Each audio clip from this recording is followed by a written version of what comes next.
Purée. Voilà les camions collés. Ouais.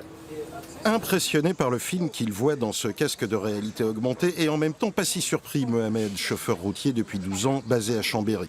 Le quotidien des hommes en orange, il en a conscience, d'autant plus depuis qu'il a dû lui aussi un jour s'arrêter en bord d'autoroute.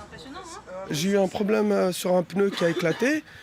Quand je me suis serré et je voyais les voitures et les camions arriver, j'ose même pas imaginer ce qui suivit. Ça, c'est hyper dangereux. À tel point que depuis 2014, 120 agents ont été blessés et 3 tués au niveau national. Des accidents sur zone d'intervention en augmentation de 34%. Et 2018 ne fait pas exception sur la zone d'Irco dont fait partie le Limousin. Depuis le début de l'année, 8 camions qui ont été heurtés, endommagés sur cette année 2018. On se souvient, en Limousin, il y en a eu quelques-uns. Sur la zone de Garry, il y a eu des problèmes aussi. On a eu une flèche lumineuse de rabattement qui a été détruite le 11 janvier en tout début d'année. Et ce n'est pas un hasard si les camions étaient ciblés par cette opération de sensibilisation. Pourquoi les poids lourds? Parce qu'ils sont 44% à être impliqués dans un accident lié à un chantier sur une grande voie nationale, alors qu'ils représentent que 15% du flux du trafic sur cette route.